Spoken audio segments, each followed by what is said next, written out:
Eclesiastes capítulo 2, versículo de número 18, irmãos, é o nosso texto de hoje. Se você achou e quiser se colocar de pé, em reverência à palavra do Senhor, nós vamos ler e vamos meditar hoje sobre a verdadeira satisfação e a ruína de nossa autonomia, como nós nos consideramos autônomos e nós caímos numa ruína constante. Então, eu quero convidar você a pensar comigo, refletir sobre esse ponto que está em Eclesiastes 2, do versículo 18 ao versículo de número 26. Amém, irmãos? Diz assim a palavra do Senhor: também aborreci todo o meu trabalho, com o que me afadiguei debaixo do sol, visto que o seu ganho eu havia de deixar a quem viesse depois de mim. E quem pode dizer se será sábio ou astuto? Contudo, ele terá domínio sobre todo o ganho das minhas fadigas e sabedoria debaixo do sol. Também isto é vaidade. Então me empenhei, porque o coração se desesperasse de todo o trabalho com que me afadigara debaixo do sol. Porque há homem cujo trabalho é feito com sabedoria, ciência e destreza. Contudo, deixará o seu ganho como porção a quem por ele não se esforçou. Também isto é vaidade, é grande mal. Pois que tem o homem de todo o seu trabalho e da fadiga do seu coração, em que ele ainda trabalhando debaixo do sol. Porque todos os seus dias são dores e o seu trabalho desgosto. Até de noite não descansa o seu coração. Também isto é vaidade.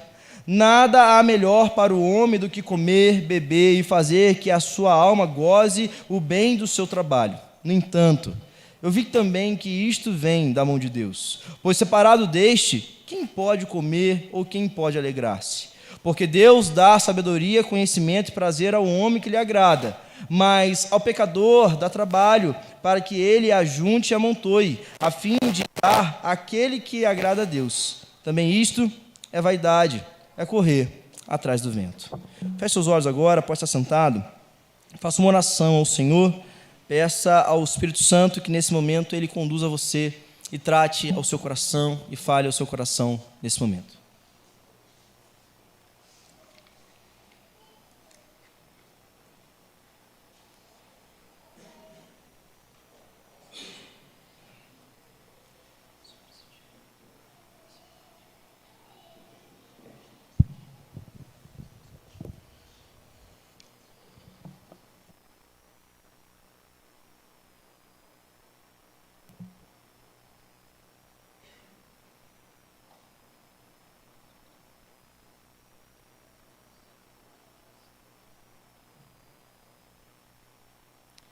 Senhor, nós somos gratos a Ti, mais uma vez estamos em oração, gratos pela oportunidade de poder Te servir, gratos pela oportunidade de poder orar e falar com o Senhor. Agora, Deus, em especial, Sua palavra foi lida e ela será exposta. Pedimos humildemente que o Senhor trate o nosso coração, que nós estejamos atentos a ouvir a Sua voz. Que nesse momento, Senhor, através da palavra, nós sejamos confrontados, modificados, que o Senhor seja glorificado através dela, Deus. Então nos use, fale conosco, Senhor. Queremos estar atentos, Senhor. Então, se há algo no nosso coração que está tirando a nossa paz, se há algo no nosso coração que está tirando a nossa atenção de ouvir a palavra, que o Senhor, nesse momento, possa repreender e que nós possamos estar atentos, bem atentos àquilo que o Senhor tem a dizer, Deus. Seja conosco, fale com as nossas vidas, nos esconda atrás da Sua cruz, para que o Seu nome seja louvado e glorificado através da palavra, Senhor. Nós Te bendizemos, nós Te exaltamos, em nome de Jesus. Amém e amém. Nós vamos pensar então, irmãos, sobre a verdadeira satisfação e a ruína da nossa autonomia. Como nós muitas vezes procuramos certas satisfações em lugares errados e como nós achamos que a nossa própria força, nossa autonomia, nossa capacidade vai nos levar a um lugar adequado. O materialismo e a cobiça, ela assola o nosso coração constantemente. Sempre houve pessoas querendo ganhar dinheiro e sempre haverá pessoas querendo ganhar dinheiro. Isso é algo que tem crescido constantemente no meio das pessoas. Mas hoje essa porcentagem aumentou muito de forma assustadora e a percepção de que a felicidade se encontra através do dinheiro está cada dia mais à tona. Você pode olhar constantemente como as pessoas consideram e atrelam que a forma que eu tenho dinheiro, ou melhor, a quantidade que eu tenho de dinheiro, de recurso financeiro, ela vai me trazer uma certa alegria, uma certa paz na minha caminhada. Infelizmente, isso tem dominado a sociedade, infelizmente, isso tem dominado muitos corações, inclusive corações de cristãos. Eu tenho um exemplo a dizer sobre um amigo que é pastor. Certa vez, conversando com ele sobre o ministério, e a fala que ele trouxe para mim foi: Tasso, eu quero ser rico, eu quero ter dinheiro. Aquilo foi tão agressivo aos meus ouvidos que eu não entendi nada. Eu falei, o quê? Repete. Eu quero ter dinheiro. Eu não quero ser pobre. E aquilo me chamou tanta atenção, porque alguém que disse ser chamado a ser um ministro do Evangelho, declarar isso abertamente, me assustou. Mas algo que eu também refleti quando ouvi essa questão. Ele teve a coragem de dizer. Às vezes nós pensamos, mas não temos coragem de missionar.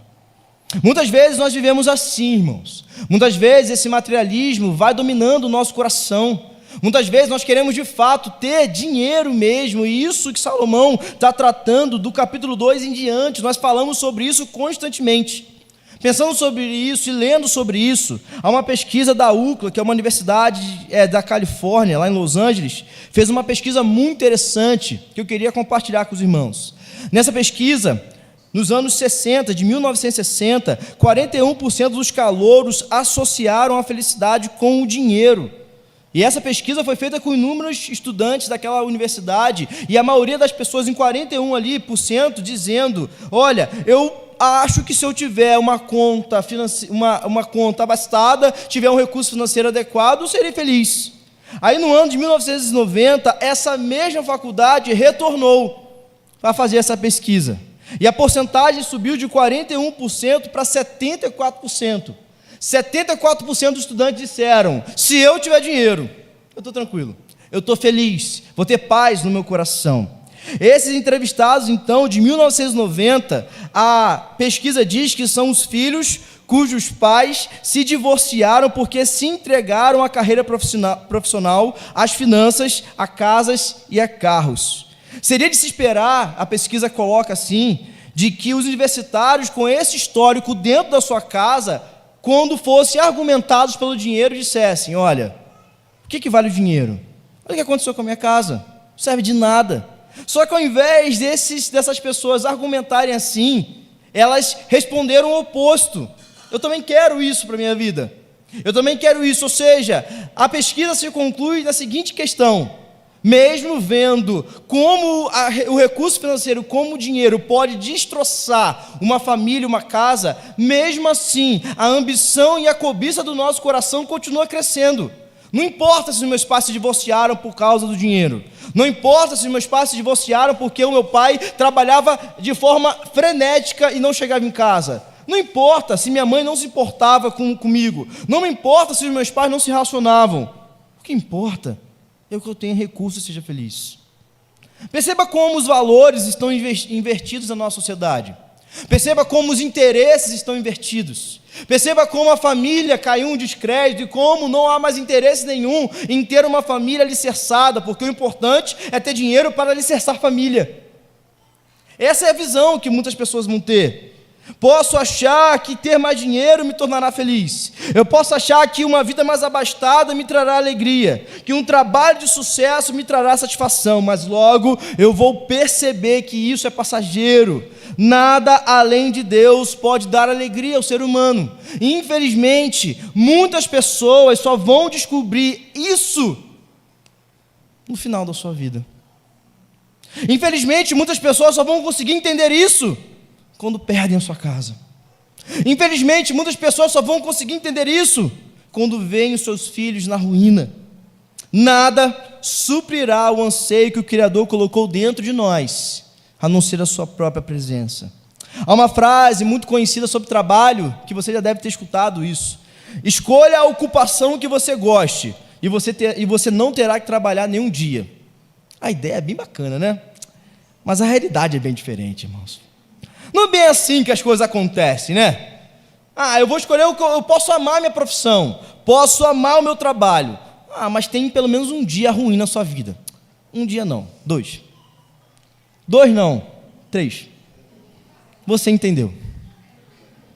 Não é fácil. É difícil. É difícil a caminhada. Mas ao mesmo tempo em que o trabalho muitas vezes nos traz angústia, o trabalho também muitas vezes nos dá alegria. Quantas vezes você conseguiu alcançar uma meta e ficou feliz? Quantas vezes você conseguiu resolver um problema que parecia impossível e você ficou feliz? Quantas conquistas que você estava numa empresa que parecia pequena, agora ela está num porte muito maior e eu faço parte desse trabalho. Isso também dá alegria ao nosso coração. Mas por que ao mesmo tempo é tão frustrante e ao mesmo tempo é tão alegre poder trabalhar? Por que ao mesmo tempo dá uma alegria absurda, mas ao mesmo tempo dá uma inquietação no nosso coração? Porque tudo debaixo do sol, irmãos, é passageiro. Porque tudo debaixo do sol é uma poeira. E esse é o desafio de vivermos aqui. O contexto, eu preciso lembrar você um pouquinho, porque na semana passada nós interrompemos a exposição de Eclesiastes para uma exposição sobre Páscoa. Outra exposição sobre Eclesiastes falava sobre o legado que nós deixamos para as futuras gerações. É o que nós expusemos no último sermão de Eclesiastes. Então hoje, a argumentação é uma continuação direta daquilo que Salomão estava falando anteriormente. Quando nós aprendemos a viver, lembra da palavra corandeu? Quando nós aprendemos a viver a vida inteira na presença de Deus, sob a autoridade de Deus e para a glória de Deus, isso irá definir, irá apontar a direção da minha caminhada. Se eu não entendo o que é corandeu, se eu não entendo que eu tenho que viver diante de Deus, para a glória de Deus, eu automaticamente uso todos os recursos, o trabalho da minha vida como algo pesado. Mas se eu entendo que Deus me chamou a viver diante da sua face, para a sua glória e exaltar o seu santo nome, ou seja, corandeu, eu vivo de uma forma diferente e entendo que o trabalho é uma forma de glorificar o Senhor. É nisso que eu quero pensar com você. Então permaneça com a sua Bíblia aberta, porque nós retornaremos para o texto constantemente. E eu preciso que você fique com a Bíblia aberta, porque hoje eu não vou seguir versículo por versículo, eu vou pulando algumas questões importantes, porque o argumento de Salomão é muito amplo e a gente precisa enxugar um pouquinho para que a gente tenha tempo de terminar. Então o versículo 18 diz: também aborreci todo o meu trabalho com que me afadiguei debaixo do sol, visto que o seu ganho eu havia de deixar a quem viesse depois de mim. Salomão, então, ele continua com a sua argumentação sobre a herança, daquilo que nós vamos deixar de legado para as pessoas, para os nossos filhos, para aqueles que virão depois da gente. Só que Salomão inicia essa sessão dizendo: olha, eu odiei todo o meu trabalho, com que me cansei constantemente. Salomão diz que trabalhar é ruim. Tem uma frase do Seu Madruga que fala sobre isso, irmãos, o Chaves, se você já acompanhou esse seriado. O trabalho não é ruim, ruim é ter que trabalhar. Parece que foi Salomão que falou sobre isso. Então Salomão começa dizendo nessa sessão: olha, trabalhar é ruim. E ele começa a falar sobre o peso de trabalhar, porque a sua perspectiva de trabalho não era uma perspectiva corandeu. A sua perspectiva de trabalho não era uma perspectiva que glorificava o Senhor, era diferente, até ele entender que nós vamos caminhar para esse ponto. Ele percebeu que todo o seu esforço ficará para outra geração, que ele não desfrutará como queria de tudo aquilo que ele possuiu. Então no versículo 19 ele diz: e quem pode dizer se essa pessoa que virá depois de mim será sábio ou será astuto? Salomão faz mais uma reflexão diante de uma constatação importante: eu estou trabalhando ferrenhamente para não desfrutar de nada, para deixar para outras pessoas. É isso que ele está dizendo. Eu estou me cansando, eu estou exausto, e eu vou chegar num ponto de que quando eu morrer, tudo vai ficar para outro. Será que ele vai administrar bem tudo isso que eu conquistei? Será que o meu sucessor será sábio ou será estúpido? Será que ele valorizará o meu esforço ou ele vai esbanjar de uma forma irresponsável? O cerne da questão, a questão central aqui do versículo e do texto é o acúmulo de trabalho que não dá nenhum prazer para mim e para você. Nós hoje vivemos uma geração tão frenética de trabalho que nós não temos tempo nem de respirar, onde estamos com o nosso foco para conquistas e riquezas, mas que não nos levarão a nada. Salomão é contra o trabalho, irmãos? Não, de forma alguma. Salomão é contra o emprego que dê salários melhores? Não, de forma alguma. Salomão está alertando sobre a nossa satisfação pessoal e onde nós estamos depositando a nossa segurança. Salomão está dizendo sobre o acúmulo de trabalho que nós estamos tendo, sobre como nós estamos dedicando tanto ao trabalho e esquecendo daquilo que é importante.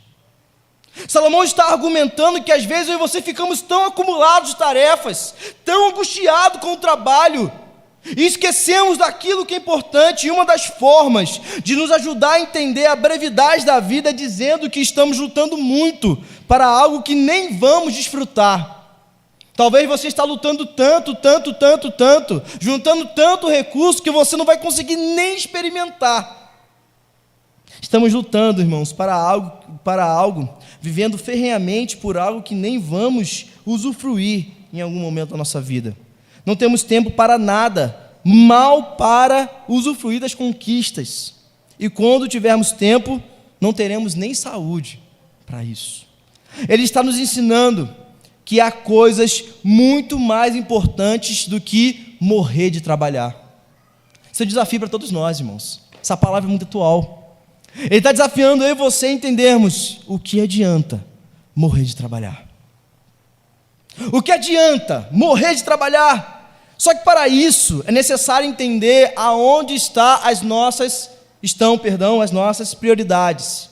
E quando estou falando de prioridade, não estou falando somente no âmbito espiritual. Esse é importantíssimo. E a questão espiritual, ela vai influenciar todos os outros ao nosso redor. Mas algo a se observar, muitas vezes, não são somente as nossas disciplinas espirituais, mas também como nós estamos administrando o nosso tempo para a glória de Deus. Lá em Efésios, Paulo diz que aquele que é sábio, ele aprende a remir o tempo. E remir o tempo significa aquele que sabe aproveitar o tempo.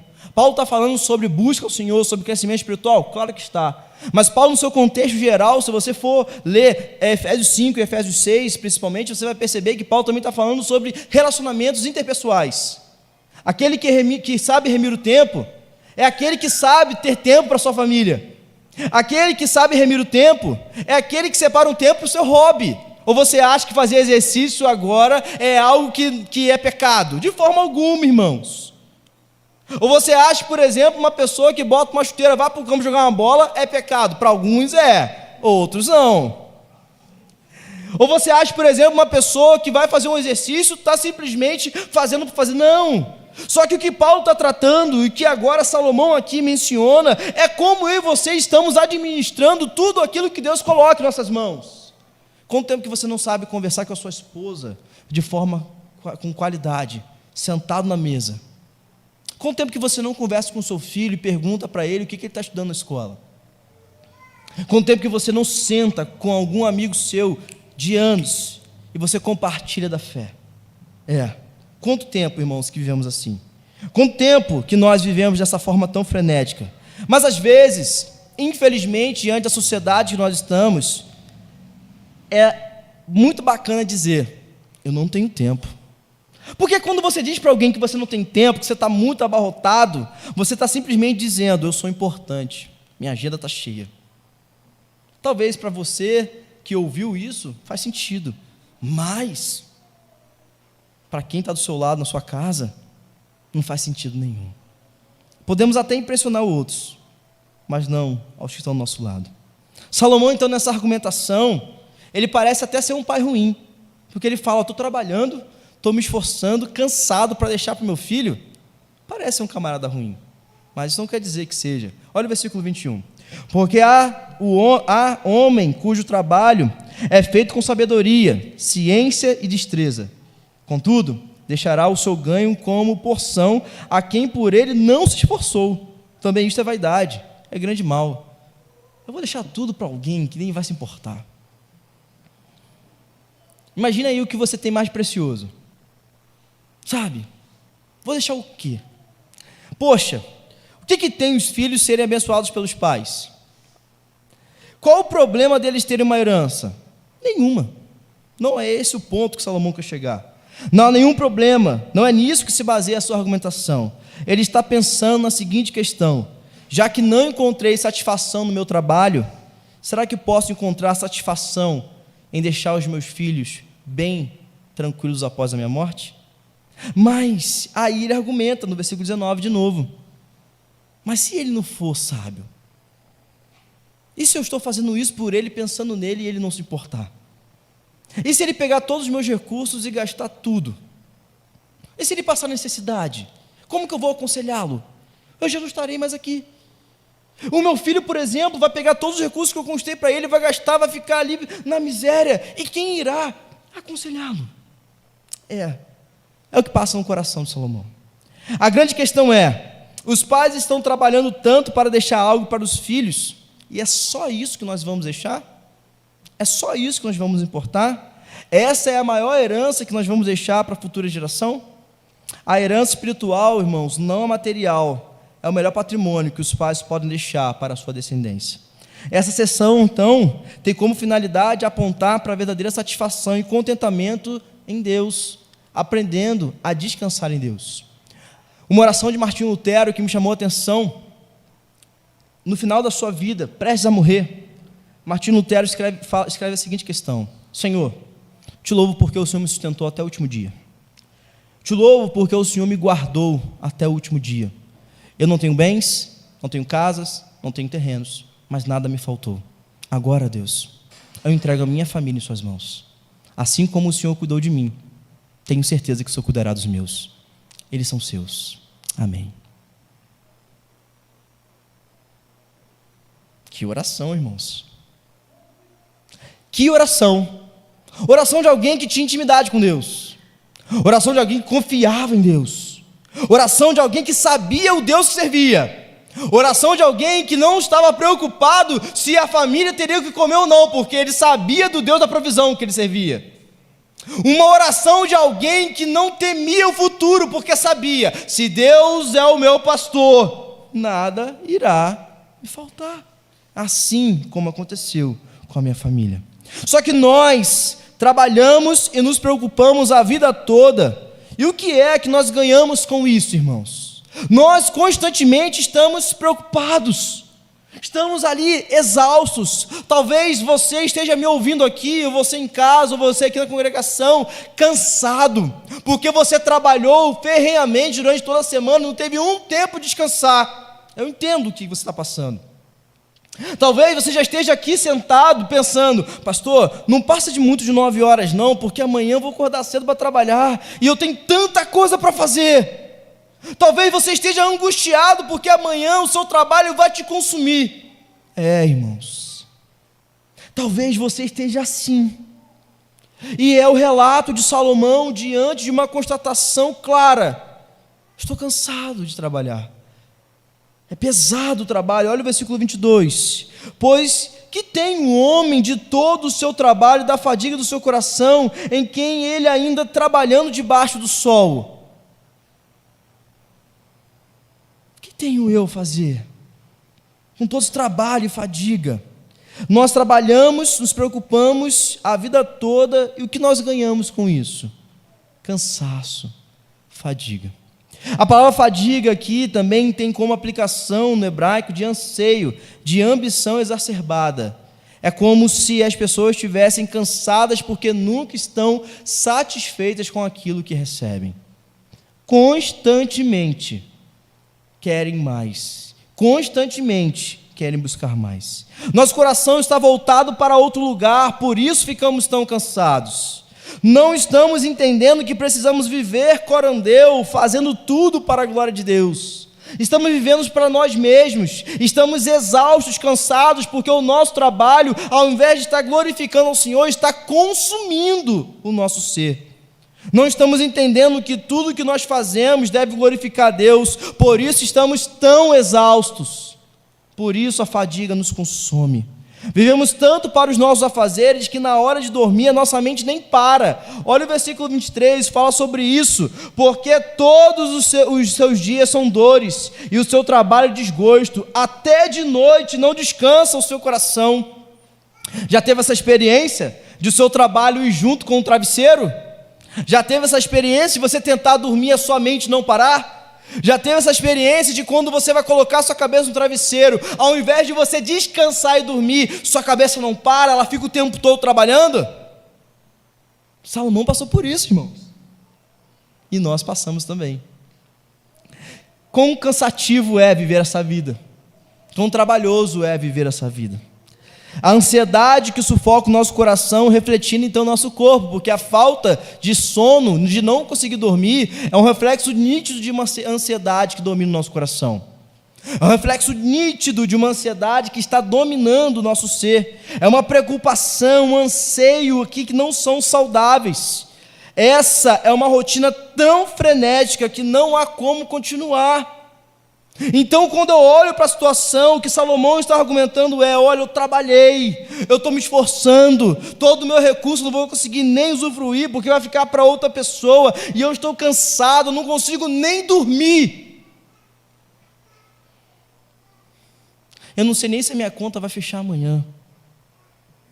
Eu não sei nem se eu vou conseguir pagar aquela conta amanhã. Preciso ligar para um amigo meu para ver se eu consigo fazer um extra, porque assim eu vou conseguir pagar aquela conta. Eu estou no vermelho já tem 2 meses. Parece que não faz sentido e eu me mato de trabalhar e nada resolve. Eu estou me esforçando tanto e nada paga as minhas contas. O que está acontecendo, Senhor? Aonde eu estou falhando, Deus? Onde eu estou pecando? Esses são os anseios, irmãos. O grande problema que é apresentado aqui é a busca do ser humano em satisfazer as suas vontades e preso na força do seu braço. Isso aponta para uma ação de não confiança em Deus. Lembre da oração de Lutero, um exemplo para mim e para você. Para uma não satisfação no próprio Senhor. E esse é o problema criado pela rebeldia humana contra o Senhor, o regente de todo mundo. São as consequências da queda. Lá em Gênesis, capítulo de número 3, versículo 17 e 19, diz assim: maldita é a terra por sua causa. Essa é a fala de Deus para Adão. Em fadigas obterás dessa o sustento durante os dias da sua vida, do suor do teu rosto comerás o teu pão. Por isso, irmãos, é tão cansativo para todos nós. Por isso é tão desesperador para todos nós o trabalho. A queda faz com que aquilo que seria tranquilo e recompensador passar a ser algo árduo e extremamente frustrante. Logo, nós vivemos de forma desesperada, como se Deus não estivesse suprindo as nossas necessidades. Logo, nós vivemos de forma desesperada, querendo pagar as nossas contas, como se Deus não se importasse. Logo, eu e você vamos nos enfiando em inúmeras tarefas, querendo: Deus, eu estou trabalhando, mereço uma recompensa, Deus. E não aprendemos a descansar no Senhor. Você está cansado nessa noite? Você está se matando de trabalhar tanto? Essa fala é para você, meu irmão e minha irmã. Deus está te alertando nessa noite que o período de descanso é necessário. Deus está dizendo para você que você precisa aprender a descansar. E nós vamos chegar numa porção agora que Salomão vai nos ensinar isso. O que fazer então diante dessa falta de contentamento naquilo que o Senhor nos dá? O que fazer diante então dessa falta de confiança em Deus? Como se Ele não estivesse cuidando de nós. Em outras palavras, em vez de procurar no trabalho a sensação de satisfação plena, devemos buscar tudo isso no Senhor, pois é somente no trabalho feito por meio dEle e para Ele que alcançaremos a satisfação. Não importa o emprego que você tem, não importa o salário que você tem, sempre você estará insatisfeito. Não importa se você ganha X, Y, Z, sempre você estará insatisfeito. Não importa se você chegou ao cargo Y, X, Z, você sempre estará insatisfeito. Essa é uma questão da cobiça do nosso coração. Esse é um pecado que nós vamos ter que lutar constantemente, porque nós nunca vamos dizer: estou satisfeito em Deus. Nós sempre vamos querer buscar mais. Então a resposta é, que Salomão quer nos dar: busque satisfação em Deus onde você foi plantado. Todo lugar é um bom lugar para glorificar a Deus. Mas o que é necessário fazer diante então dessa vida sem plena satisfação em Deus? O que fazer então diante de uma vida com uma rotina tão frenética que a gente não aprendeu a descansar? O que fazer então diante de tanto trabalho árduo e pesado que parece que nunca vai acabar? O que fazer? A resposta está no versículo de número 20. Leia comigo. Então me empenhei porque o coração se desesperasse de todo o trabalho com que me afadigara debaixo do sol. Salomão diz: eu me apliquei a fazer que o meu coração perdesse a esperança de todo o trabalho em que trabalhei debaixo do sol. Eu me afadiguei extremamente por algo. Eu depositei o meu coração extremamente em algo. Então eu me empenhei para mudar essa ação. Salomão, ele é aqui, irmãos, aquele camarada que trabalhava dia e noite. O contexto, diante da história de Salomão, a gente vai perceber que ele trabalhava muito. E aqui é uma ilustração como se ele estivesse dizendo: olha, eu me cansei, eu trabalhei tanto, eu fiz isso, fiz aquilo, conquistei inúmeras coisas. No final de tudo eu parei e pensei: valeu de nada todo esforço, não cheguei a lugar nenhum. E quando Salomão diz isso, ele fala: então eu me empenhei e desesperei o meu coração com o trabalho. Eu achei tão intrigante esse versículo que eu comecei a me aprofundar mais e mais nele. E é interessante que quando ele fala se desesperar, a palavra aqui diz: então me empenhei. A palavra empenhar, traduzida no hebraico, também tem como definição circundar, rodear, cercar. Então Salomão está dizendo: eu me empenhei porque o coração se desesperasse. Salomão está dizendo: eu circundei o meu coração, eu rodeei o meu coração, eu cerquei o meu coração com desespero. Não faz sentido ainda, né? Mas eu rodeei o meu coração, e a palavra apontar, eu rodeei o meu coração a não depositar mais confiança no esforço dos meus braços. Eu aprendi a rodear o meu coração com a esperança eterna. Eu aprendi a rodear o meu coração não com a esperança do trabalho, não com a esperança do meu esforço, não com aquilo que eu posso fazer, mas com aquilo que Deus pode fazer. Salomão então entende, e Salomão compreende como que isso é possível para mim e para você, substituindo, irmãos, o falso ídolo da ganância por Deus, substituindo o falso ídolo do ego por Deus, substituindo o falso ídolo da confiança em si por Deus. Essa é uma resposta clara que Salomão está dando. Eu rodeei o meu coração com uma esperança eterna e tirei essa esperança nas forças do meu braço. E quantas vezes você está aqui nessa noite confiando somente em você? Quantas vezes você está aqui nessa noite confiando que a alegria da sua família está pautada no esforço do salário que você vai ter no final do mês? Quantas vezes a alegria do seu casamento você está pautado em uma conta no azul? Quantas vezes você está pautando a alegria da sua família em dar um presente para os seus filhos?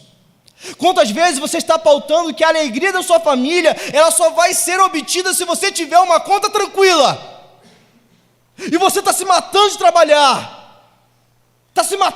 trabalhar, literalmente, e no final das contas você vai parar e perceber: não está adiantando nada, porque eu estou perdendo o meu bem mais precioso, que é minha comunhão com o meu Deus, e o presente que Ele me deu, que é minha família.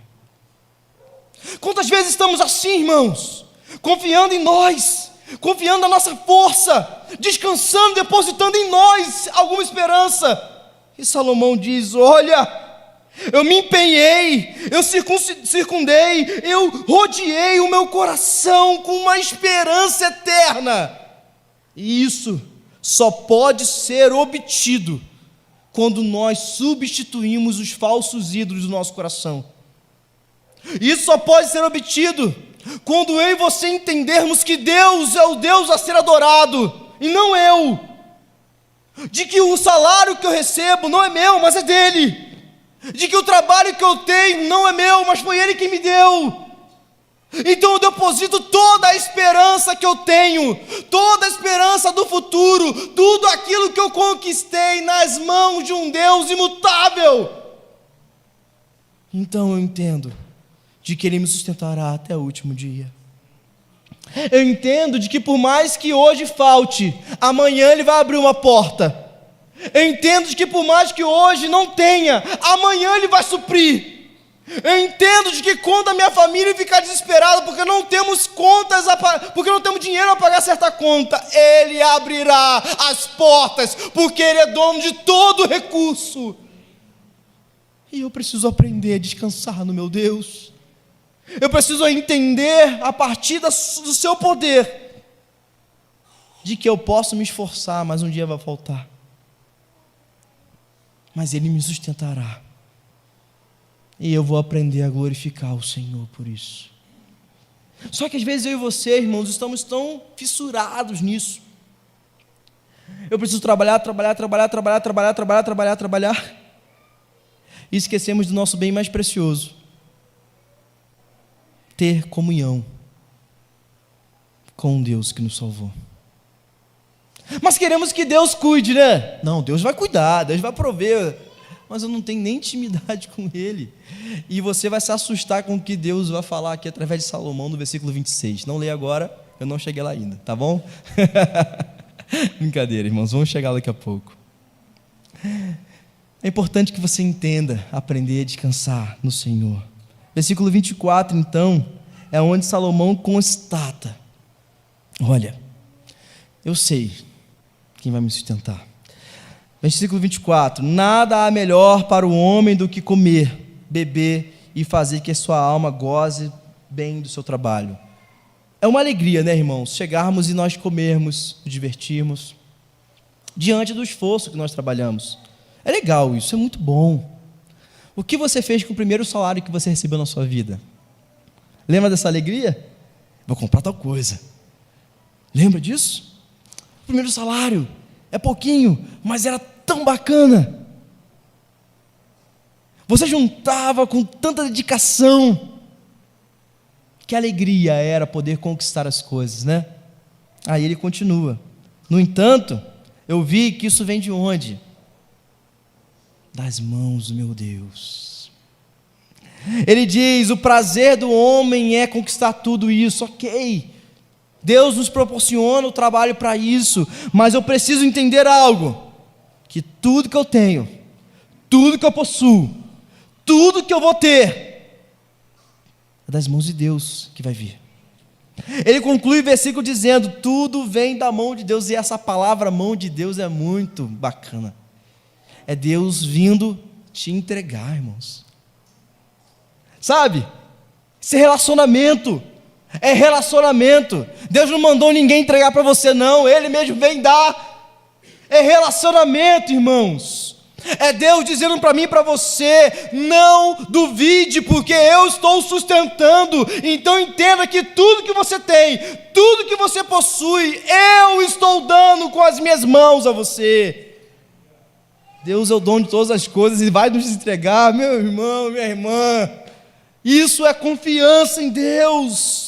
Deus é a fonte de todas as coisas. Deus é a fonte da nossa saúde. Deus é a fonte da nossa casa. Deus é a fonte do nosso trabalho. Deus é a fonte do nosso dinheiro. Mas vivemos como se nós fôssemos a fonte de todas as coisas. Eu trabalhei. Eu conquistei. Eu adquiri. Ah, que frase arrogante, né? Deus entregou com a sua mão para mim. Deus com a sua mão me deu. Deus com a sua mão me capacitou. Deus com a sua mão me deu saúde. Deus com a sua mão está sustentando a minha casa. Deus com a sua mão. Obra é dele. É Ele quem está sustentando você. É Ele quem não deixa faltar nada na sua casa. É Ele quem não deixa faltar nada na sua família. É tudo dele, é tudo obra dele. Esse é o Deus que nós servimos. Esse é o Deus que vem com a sua mão e diz: toma, toma, pode pegar. Só que por que há tanta dificuldade em nós entendermos isso? Coração arrogante, soberbo, cheio de si. Versículo 25: pois separado deste, quem pode comer e quem pode alegrar-se? Sem Deus, como poderíamos usufruir de tudo que nós temos? Então, por que não vivemos para Deus? Por que Ele é tão esquecido por nós? Por que separamos tão pouco tempo para vivermos e buscarmos? Por que abandonamos o Senhor por qualquer motivo? Por que não vivemos para o Senhor simplesmente por qualquer coisa? Se Ele é a fonte, por que nós estamos bebendo águas em cisternas rotas?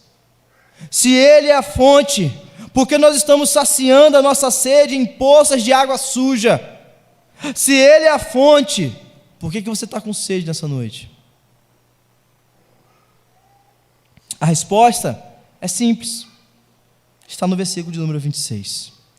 Porque Deus dá sabedoria, conhecimento e prazer ao homem que lhe agrada, mas ao pecador dá trabalho, para que ele ajunte e amontoe, a fim de dar àquele que agrada a Deus. Também isto é vaidade, é correr atrás do vento. Infelizmente, esse versículo é um dos mais deturpados para a teologia da prosperidade, na teologia da prosperidade. Infelizmente, os mais mal intencionados usam o versículo 26 para dizer que Deus abençoa algumas pessoas quando a gente vive para Ele. Precisamos pensar, biblicamente e de forma cristocêntrica. A resposta é simples. Estamos longe do Senhor, vivendo para nós mesmos, sem interesse em nos relacionar com Ele. Mas, infelizmente, somos felizes pelo que nós temos, mas não felizes porque nós somos. Não temos felicidade em quem nós somos, porque não sabemos de fato quem nós somos. A alegria de alguém é conhecer o Deus que serve. A verdadeira alegria é saber que a nossa identidade espiritual é filho de Deus. Essa é a verdadeira alegria de entendermos a nossa identidade. Dizemos que somos filhos, mas não vivemos como tal. Não há como entendermos quem nós somos se Deus não se revelar a nós quem Ele é. Nossa identidade está atrelada ao nosso Criador. Logo, é importante que eu e você entendamos isso, de que quem nós somos diante de Deus. E aqui, irmãos, por que é importante entender isso? Porque precisamos entender quem nós éramos e quem nós somos hoje, graças à obra do nosso Redentor. Se não entendermos o que somos, o que temos, que é a obra de Deus, caminharemos constantemente achando que nós recebemos algo porque nós fizemos algo para merecer. Então, quem é você diante do versículo 26? Aquele que vive para agradar o Senhor, que aprende a descansar em Deus, que aprende a confiar em Deus, ou é aquele que está se matando de trabalhar, amontoando dinheiro, e Salomão chama de pecador? Pecador todos somos, mas a palavra que Salomão quer usar aqui é aquele que está afastado de Deus. Quem é você diante disso? Você é aquele que está vivendo para a glória de Deus e glorificando o Senhor a cada dia? Ou você é aquele que está vivendo amontoando recursos? E olha só o que o texto diz, irmãos, que é a promessa. O homem que o agrada, Deus dá sabedoria, conhecimento e felicidade. Essa é a promessa. Aquele que aprende a descansar em Deus, aquele que entende que é filho de Deus, aquele que reconhece a soberania de Deus, é aquele que Deus dá conhecimento, dá sabedoria e dá felicidade. Ou seja, o que Salomão quer dizer? Deus sustentará aquele que aprende a descansar nele. Agora, o que acontece com aquele que não aprendeu a descansar no Senhor? Aquele que vive para si, Deus faz que trabalhe arduamente para acumular riquezas, apenas para, ao final, vê-lo entregar todo o resultado do seu trabalho a outra pessoa a quem o Senhor quiser. Aí ele termina dizendo: porventura haverá maior frustração do que essa? Trabalhar em vão? O que Deus está querendo dizer aqui? É que Ele vai usar qualquer recurso para abençoar aquele que confia no Senhor. Ele vai levantar quem Ele quiser. E você que não aprendeu a confiar em Deus, até o seu recurso, Deus vai usar para abençoar quem Ele quer. Porque Ele não vai deixar o seu abandonado. Ele não vai deixar o seu à mercê. E Ele vai cuidar até o último dia. O que então nós podemos olhar diante dessa situação, para que nós possamos concluir o sermão? O que e você podemos olhar diante disso tudo? Perceba o cuidado de Deus. Perceba como Deus está demonstrando cuidado com o seu povo. Perceba como Deus está demonstrando aqui, através de Salomão, como que Ele está cuidando, protegendo, auxiliando o seu povo. E nós, infelizmente, não estamos vendo isso.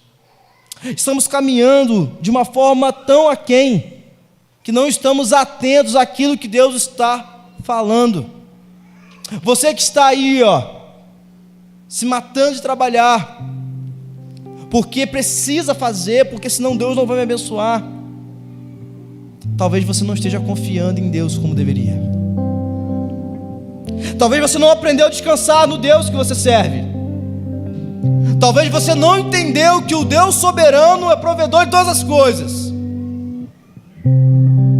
Talvez você se esqueceu de Mateus capítulo 6. Se o Senhor cuida dos lírios do campo, alimenta os animais do campo, por que Ele não cuidará de você, homem de pequena fé?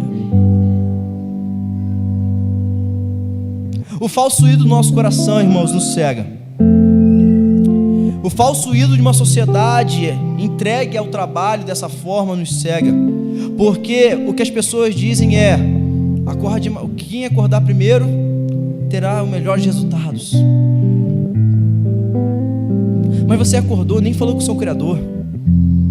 Então você está lutando com suas próprias forças. Logo, no final do dia você vai estar cansado na sua casa. Aquele que acordou, se relacionou com o seu Criador, entendeu quem é o seu Redentor, terá uma vida totalmente diferente durante o dia. Os intempéries da vida vão chegar, mas a gente está ali para glorificar o Senhor. Precisamos aprender a confiar em Deus, irmãos. Precisamos aprender a descansar em um Deus soberano que sustenta a nossa vida.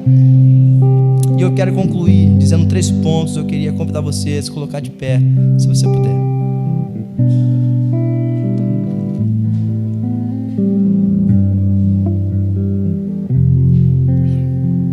Primeiro ponto, irmãos.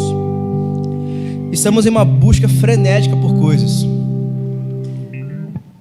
E a primeira coisa que Deus está falando para você nessa noite é: segura um pouquinho, aprende a descansar. Como se Deus não fosse o nosso sustento, nós vivemos assim. Como se Deus não fosse prover, vivemos assim. Como se Ele não nos importasse com as nossas necessidades. Deixa eu te falar algo importante. Se você ainda não tem, é porque você não precisa. Se o Senhor é o seu pastor, se a gente não tem, é porque a gente não precisa. Porque o bom pastor, que dá a vida pelas suas ovelhas, o bom pastor que diz que nunca irá deixar nos faltar nada, não deixará faltar. Então, se você não tem, é porque você não precisa. Então, aprenda a descansar num Deus que cuida de você. Aprenda a descansar no bom pastor. Precisamos estar satisfeitos nele. E preste atenção comigo nisso que é muito importante. Satisfação é contentar-se com a provisão suficiente de Deus. Se eu estou insatisfeito, eu acho que Deus não está cuidando de mim como deveria. Se eu estou insatisfeito, então Deus está esquecendo de alguma parte da minha vida. Não, irmãos. Se Ele é o seu pastor, nada vai faltar. Diante disso, eu preciso fazer um link agora com o Novo Testamento, algo que eu evito fazer no sermão para não confundir a cabeça dos irmãos, mas eu preciso fazer. Lá em 1 Timóteo capítulo 6, versículo 6, Paulo dá uma luz muito clara sobre o que é contentamento. E eu preciso ler com você. 1 Timóteo 6,6 diz assim: de fato, grande fonte de lucro é a piedade com um contentamento. Paulo diz que o grande fonte de lucro do nosso coração, o que vai dar sentido para o nosso coração, é piedade com contentamento. A forma de estar satisfeito, primeiramente, é sendo piedoso. Mas o que é piedade? Nós sempre pensamos que piedade é o sentimento que nós vamos ter para o próximo. Não. No grego, o que Paulo está dizendo ali, piedade não tem a ver com isso. Piedade é reverência a Deus, felicidade em Deus, busca incessante a Deus. Então o que Paulo está dizendo é: grande lucro para a nossa vida é piedade com contentamento. Ou seja, quanto mais eu busco a Deus, mais contente eu estou. Quanto mais eu busco a Deus, mais satisfeito eu estou. Quanto mais intimidade eu tenho com Deus, mais descansado na sua soberania eu estou. O resultado, irmãos, é buscar o Senhor. A piedade trata de quem eu sou, e a satisfação trata do que eu tenho em Deus. Piedade é estar insatisfeito na minha busca a Deus. Sempre eu posso melhorar. Enquanto satisfação é estar satisfeito em Deus, naquilo que eu tenho. Obrigado, Senhor, porque o Senhor me deu. Perceba que a insatisfação vem com a piedade. Quanto mais eu busco, mais eu percebo, preciso buscar mais. E quanto mais eu busco, mais eu percebo, que Deus maravilhoso que me sustenta. Se você não consegue descansar nisso, é porque você não está tendo uma vida de devoção a Deus. Para ter contentamento, você precisa buscar o Senhor. Para estar satisfeito, você e eu precisamos buscar diretamente da fonte. E a fonte é Deus. Segundo ponto importante: a alegria começa, continua e termina no próprio Deus. A verdadeira alegria só é possível no próprio Senhor. E talvez o nosso coração esteja tão inquieto, estamos trabalhando e não temos nenhuma alegria, estamos aí nos esforçando e não vemos nenhum resultado. Talvez porque você está depositando a alegria da sua vida em algo totalmente perecível, em um esforço totalmente perecível. E o Senhor está dizendo para você nessa noite, como Salomão diz no versículo 25: a verdadeira alegria começa em Deus, continua em Deus e termina em Deus. Sem Deus não é possível desfrutar nem mesmo dos prazeres mais simples da vida. Sem Deus você não consegue desfrutar de algo simples na sua caminhada. Sem Deus você não consegue se alegrar e abrir um sorriso diante de coisas simples, porque Deus é a fonte da nossa alegria. E tudo começa pela piedade, que vai gerar contentamento, que vai gerar alegria. Perceba como Deus está tratando o nosso coração. Tudo começa com a piedade, irmãos. A busca incessante ao Senhor. Aí nós vamos ter uma noção do que é ser contente, satisfeito em Deus. E aí o nosso coração se alegra no Senhor. É isso que nós precisamos lembrar. Só que, para concluir agora, o terceiro ponto é a ruína de nossa autonomia, que nos levou até o ponto que nós chegamos. Confiar em nós mesmos é aonde nós estamos hoje.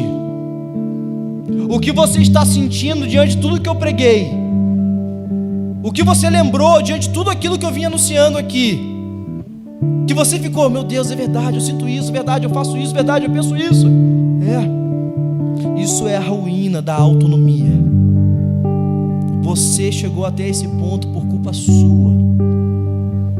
Você chegou até esse ponto por culpa sua. Essa é a má notícia do Evangelho. Nós só estamos aonde nós estamos por culpa nossa. E sabe por que eu estou dizendo isso para você? Porque nós temos muita vontade, às vezes, de depositar a culpa em outras pessoas. Foi fulano, foi cicrano, foi isso, foi aquilo. Não! Diante da queda, diante do pecado, o que as Escrituras nos ensinam, a má notícia é: estamos onde nós estamos muitas vezes por causa das nossas atitudes. Nós muitas vezes amamos tanto o pecado que caminhamos por trincheiras perigosas, caminhos perniciosos. Então sinto dizer, e você está ouvindo isso nessa noite, você está onde você está por culpa sua. Pastor, você está me acusando? Não, é a Escritura que está acusando, é ela que está falando. Mas aí a Escritura também, a partir da má notícia do Evangelho, tem o quê? A boa notícia do Evangelho. É aí que a boa notícia do Evangelho diz: há esperança. Porque se você chegou onde você está por culpa sua, você pode sair de onde você está por graça e misericórdia de Deus. Pela obra do Cordeiro de Deus, você pode sair de onde você está. Pela obra do Cordeiro de Deus, você pode ser transformado. Pela obra do Cordeiro de Deus, você pode voltar a ter alegria. Pela obra do Cordeiro de Deus, você pode ser reconciliado. Pela obra de Jesus, essa é a boa notícia. Você chegou onde você está por causa do seu pecado, mas aonde abundou o pecado, superabundou a graça de Deus. Hoje é dia de mudança.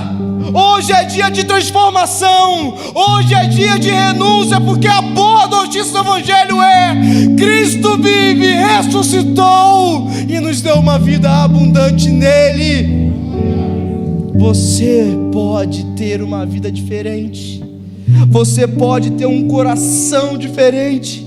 Você pode não mais olhar para as lutas, dissabores e fadigas da vida, mas você pode olhar para alguém que venceu tudo isso por nós, que pagou a nossa dívida e que nos levou para próximos do Pai. Você pode ter uma vida diferente, mas você precisa reconhecer que você falhou, que a sua autonomia te levou a um caminho perigoso, mas que o Senhor nessa noite está abrindo seus olhos pela ação do Espírito, dizendo: tem esperança para você ainda. Você pode sair de onde você está. Você pode voltar a sorrir. Você pode voltar a servir. Você pode voltar a entender isso. Deus está te chamando nessa noite. O Senhor está chamando você nessa noite. O Senhor está transformando o seu coração nessa noite. Essa é a má notícia do Evangelho, e essa é a boa notícia do Evangelho. Deus nessa noite está dizendo para você: sozinho você não conseguirá. A sua autonomia te levará à ruína, mas descanse em Deus. Aprenda a descansar no Deus soberano. Aprenda a entender que Ele não perdeu o controle, que Ele vai suprir as suas necessidades até o último dia, que você vai se matar de trabalhar, mas você precisa aprender a descansar em Deus. Hoje é dia de mudança. Hoje é dia de corações aquecidos. Hoje é dia de corações renovados. Hoje é dia de esperanças renovadas. Hoje é dia de cercar o nosso coração, rodear o nosso coração com a esperança eterna. Hoje é dia de nos desesperar com este mundo e olhar para o nosso Redentor. O Senhor está falando com você, meu irmão e minha irmã. O Senhor está transformando agora o seu coração.